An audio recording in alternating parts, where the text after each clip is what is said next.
जश्न आजादी का दिन है। देश आजादी का 78वां दिवस मना रहा है और इस खास दिन पर आज देश भर में उल्लास है, उत्साह का माहौल है। देश भर में झंडारोहण किया गया। दिल्ली में लाल किले पर प्रधानमंत्री नरेंद्र मोदी ने लगातार 11वीं बार तिरंगा फहराया और झंडारोहण के बाद प्रधानमंत्री मोदी ने 98 मिनट तक देश को संबोधित किया। इस मौके पर पीएम मोदी ने कई मुद्दों पर अपनी बात रखी। उन्होंने देश के सामने कई मुद्दों का जिक्र किया है। सबसे बड़ा मुद्दा पीएम की तरफ से इसमें दरअसल कहा गया सेकुलर कोड की वकालत का जिक्र किया गया, रिफॉर्म पर जोर दिया गया, महिलाओं से अपराध पर आक्रोश का जो मुद्दा है उसका जिक्र भी प्रधानमंत्री की तरफ से किया गया। ये वो ऐसे मुद्दे रहे जिस पर आज प्रधानमंत्री का संबोधन दरअसल मुख्यतः फोकस रहा। करप्शन पर प्रहार की बात एक बार फिर से प्रधानमंत्री ने कही है। इकोनॉमी को लेकर जो टारगेट है 2047 तक विकसित भारत का जो लक्ष्य है उस पर भी पीएम मोदी ने लाल किले की प्राचीर से अपनी बात रखी। करप्शन पर प्रहार का मुद्दा भी पीएम के संबोधन में रहा। महिलाओं से अपराध को लेकर भी पीएम ने अपनी बात रखी और रिफॉर्म्स पर जोर किस तरह से भारत दे रहा है इसका जिक्र भी किया। 2047 तक विकसित भारत का संकल्प उसको कैसे साधा जाएगा, उसको कैसे सिद्ध किया जाएगा, इस बात का भी जिक्र प्रधानमंत्री ने किया। और बांग्लादेश में अल्पसंख्यकों पर यानी हिंदुओं पर जो अत्याचार हो रहे हैं पीएम ने उसको लेकर भी चिंता जाहिर की है। पीएम के इस संबोधन की बड़ी बातें क्या थी, उसका संदेश क्या था, मायने क्या थे और ये टारगेट्स अचीव कैसे किए जाएंगे, अब तक इन मुद्दों को लेकर काम क्या किया गया है, यही आज हम आपको आगे बताने वाले हैं। तो पीएम मोदी ने लाल किले की प्राचीर से कई बड़ी बातें कही। इस दौरान प्रधानमंत्री ने देश में सेकुलर सिविल कोड की जरूरत को लेकर भी जिक्र किया है। सेकुलर सिविल कोड को लेकर पीएम ने कहा कि वो कानून जो देश को धर्म के नाम पर बांटते हैं उन्हें दूर किया जाना चाहिए। पीएम ने यहां कहा देश को कम्युनल नहीं बल्कि सेकुलर सिविल कोड की जरूरत है। हमारे देश में सुप्रीम कोर्ट ने बार बार यूनिफॉर्म सिविल कोड को लेकर जो चर्चा की है, अनेक बार आदेश दिए हैं, क्योंकि देश का एक बहुत बड़ा वर्ग मानता है और उसमें सच्चाई भी है कि जिस सिविल कोड को हम लेकर के जी रहे हैं वो सिविल कोड सचमुच में तो एक प्रकार का कम्युनल सिविल कोड है, भेदभाव करने वाला सिविल कोड है। ऐसे सिविल कोड से जब संविधान के 75 वर्ष मना रहे हैं और संविधान की भावना भी जो हमें कहती है करने के लिए, देश की सुप्रीम कोर्ट भी हमें कहती है करने के लिए, और तब जो संविधान निर्माताओं का सपना था उस सपने को पूरा करना हम सबका दायित्व है। और मैं मानता हूं इस गंभीर विषय पर देश में चर्चा हो, व्यापक चर्चा हो, हर कोई अपने विचारों को लेकर के आए और उन कानूनों को जो कानून धर्म के आधार पर देश को बांटते, जो ऊंच नीच का कारण बन जाते हैं, ऐसे कानूनों को आधुनिक समाज में कोई स्थान नहीं हो सकता है। और इसलिए मैं तो कहूंगा अब समय की मांग है कि देश में एक सेकुलर सिविल कोड हो। हमने कम्युनल सिविल कोड में 75 साल बिताए हैं, अब हमें सेक्युलर सिविल कोड की तरफ जाना होगा और तब जाकर के देश में धर्म के आधार पर जो भेदभाव हो रहे हैं, सामान्य नागरिक को जो दूरी महसूस होती है उससे हमें मुक्ति मिलेगी। और ये पहली बार नहीं है जब पीएम मोदी ने समान नागरिक संहिता को देश की जरूरत बताया हो। याद करिए पिछले साल मध्य प्रदेश में एक चुनावी रैली में पीएम मोदी ने यूनिफॉर्म सिविल कोड को लेकर अपनी बात कही थी। पीएम ने सेकुलर शब्द बोलकर इशारा कर दिया है कि देश यूनिफॉर्म सिविल कोड को लेकर आगे बढ़ेगा। यूनिफॉर्म सिविल कोड लेकिन है क्या जिसका जिक्र लगातार हो रहा है और माना जा रहा था कि सरकार इसको लेकर जल्द फैसला भी ले सकती है। पीएम के संबोधन के बाद ये चर्चाएं और आगे बढ़ रही हैं। यूनिफॉर्म सिविल कोड का मतलब है सभी धर्मों के लिए एक सिविल कोड, एक तरह का कानून। हिंदू, जैन और बौद्ध के पर्सनल मामले हिंदू मैरिज एक्ट से तय होते हैं, चलते हैं। मुस्लिम्स के लिए, ईसाइयों के लिए, पारसियों के लिए, सिखों के लिए अलग पर्सनल लॉज हैं। यूसीसी आने पर सभी धर्मों के मौजूदा कानून निरस्त हो जाएंगे। सभी धर्मों में शादी, तलाक, गोद लेने, उत्तराधिकार और संपत्ति से जुड़े विषयों पर एक ही कानून होगा, यही यूनिफॉर्म सिविल कोड होगा। और यूनिफॉर्म सिविल कोड का मुद्दा बीजेपी के लिए काफी पुराना मुद्दा रहा है। उत्तराखंड की पुष्कर सिंह धामी की सरकार ने भी यूनिफॉर्म सिविल कोड की रिपोर्ट सार्वजनिक कर दी है और माना जा रहा है कि इस साल के अक्टूबर तक उत्तराखंड में यूनिफॉर्म सिविल कोड धामी सरकार लागू भी कर देगी। इधर जब पीएम मोदी ने इसको लेकर अपनी बात कही तो लोग संविधान की दुहाई देने लगे, जिक्र करने लगे इसका। ऐसे में आपको बताते हैं कि यूनिफॉर्म सिविल कोड को लेकर संविधान आखिर क्या कहता है, क्या जिक्र है संविधान में इसका। दरअसल संविधान के अनुच्छेद 44 में समान कानून का प्रावधान है। सभी नागरिकों के लिए समान नागरिक संहिता लागू करना सरकार का दायित्व है।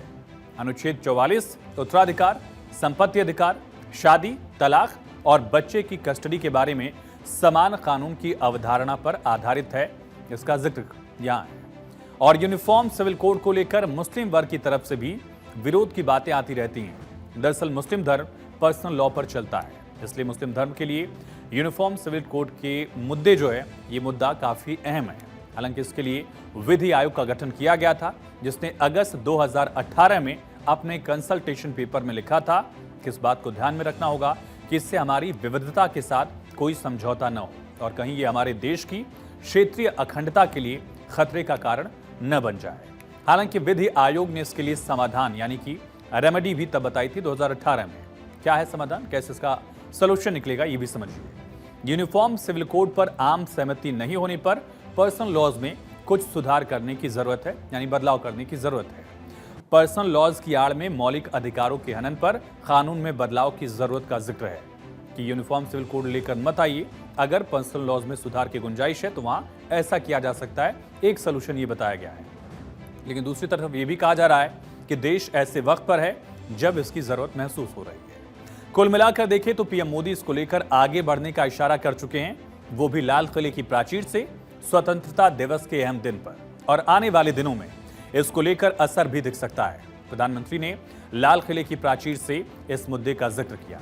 और एक और मुद्दा, अब बात एक ऐसे मुद्दे की जिस पर पीएम मोदी ने लाल किले की प्राचीर से खास जोर दिया है।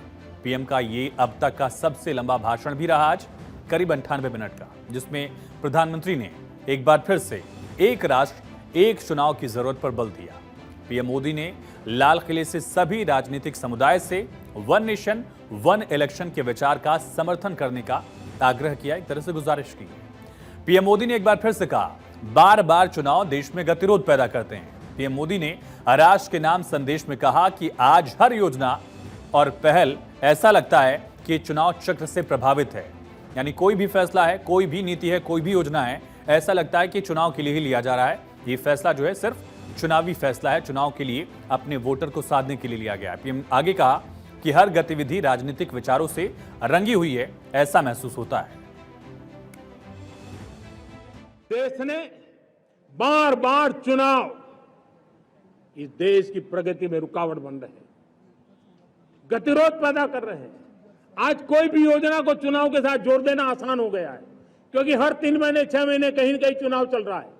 कोई भी योजना जाहिर करोगे आप तो मीडिया में देखेंगे, चुनाव आया तो फलाना हो गया, चुनाव आया तो फलाना हो गया। हर काम को चुनाव के रंग से रंग दिया गया है। तो ऐसे में यहां ये जानना जरूरी है कि एक देश एक चुनाव का आइडिया आया कहां से, आखिर कहां से इसका आइडिया आया, इसका सीधा मतलब क्या है। दरअसल मतलब यह है कि संसद, विधानसभा और स्थानीय निकाय चुनाव, तीनों स्तर के जो चुनाव हैं, एक साथ एक टाइम पर हो। सरल शब्दों में ऐसे समझिए कि वोटर यानी लोग एक ही दिन में सरकार या प्रशासन के तीनों लेवल के लिए वोट करें। यानी आप सांसद भी एक ही दिन चुने, विधायक भी एक ही दिन चुने और लोकल लेवल पर जो नगरीय निकाय या पंचायत है उसको लेकर भी आप एक ही दिन वोट करें। अब चूंकि विधानसभा और संसद के चुनाव केंद्रीय चुनाव आयोग संपन्न करवाता है और स्थानीय निकाय चुनाव, पंचायत चुनाव राज्य का चुनाव आयोग करवाता है, तो इस एक चुनाव के आइडिया में समझा जाता है कि तकनीकी रूप से संसद और विधानसभा चुनाव यानी विधायक चुनने का चुनाव और सांसद चुनने का चुनाव एक साथ करवाए जा सकते हैं, ये माना जा रहा है। और पूर्व राष्ट्रपति रामनाथ कोविंद की अध्यक्षता वाली समिति ने इसी साल मार्च में ही वन नेशन वन इलेक्शन को लेकर अपनी रिपोर्ट भी सौंप दी थी। कोविंद समिति की रिपोर्ट कुल 18,626 पन्नों की है।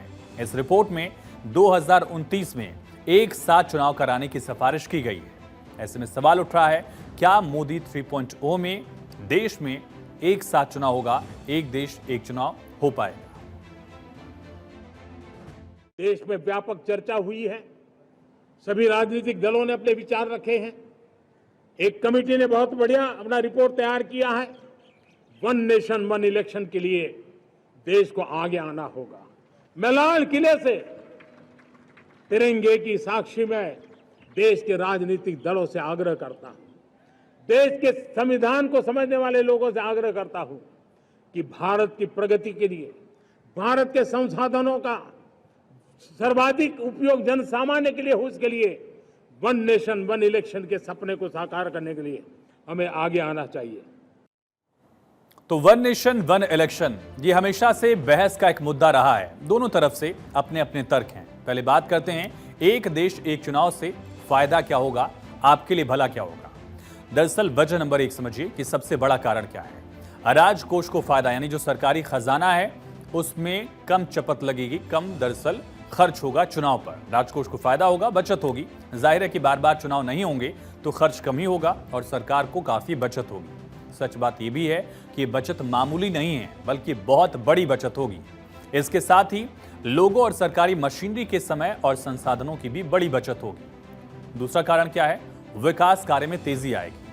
हर स्तर का जब भी चुनाव होता है उस क्षेत्र में आचार संहिता लग जाती है और इसके तहत विकास कार्य रुक जाते हैं, नए फैसले नहीं होते, नई नीति लागू नहीं होती है। इस संहिता के हटने के बाद यानी एक साथ चुनाव होने से विकास कार्य व्यवहारिक रूप से प्रभावित नहीं होंगे, क्योंकि चुनाव के बाद व्यवस्था में काफी बदलाव हो जाता है, तो फैसले नए सिरे से होते हैं। इससे विकास कार्य सीधे प्रभावित हो जाते हैं और आचार संहिता बार बार नहीं लगेगी तो विकास कार्य बार बार रुकेंगे नहीं। तीसरा एक और कारण है, काले धन पर भी लगाम लगेगी, ऐसी उम्मीद है, क्योंकि संसदीय सीबीआई और चुनाव आयोग की कई रिपोर्ट्स में कहा गया है कि चुनाव के दौरान काले धन को खपाया जाता है। ये आप हम भली भांति जानते भी हैं कि इलेक्शन में किस तरह से ब्लैक मनी का इस्तेमाल होता रहा है। और अगर देश में बार बार चुनाव होते हैं तो एक तरह से समानांतर अर्थव्यवस्था चलती रहती है, एक पैरेलल इकोनॉमी बन जाती है, जहां ब्लैक मनी का इस्तेमाल जो है इन इलेक्शंस में किया जाता रहा है। एक और बड़ा कारण है सुचारू प्रशासन। जब चुनाव होता है तो सरकारी मशीनरी का इस्तेमाल होता है। एक बार चुनाव होगा, एक ही बार इस्तेमाल होगा सरकारी मशीनरी का। लिहाजा कहा जाता है कि स्कूल, कॉलेज और अन्य विभागों के सरकारी कर्मचारियों का समय और काम बार बार प्रभावित नहीं होंगे, जिससे सारी संस्थाएं बेहतर ढंग से काम कर सकेंगी। मसलन जब भी चुनाव होते हैं सरकारी मशीनरी जो है, जो टीचर्स हैं, जो सरकारी कर्मचारी हैं, उनका यूज किया जाता है, कहीं पोलिंग में, कहीं सिक्योरिटी में। खुद जिलाधिकारी भी इसी में व्यस्त रहते हैं।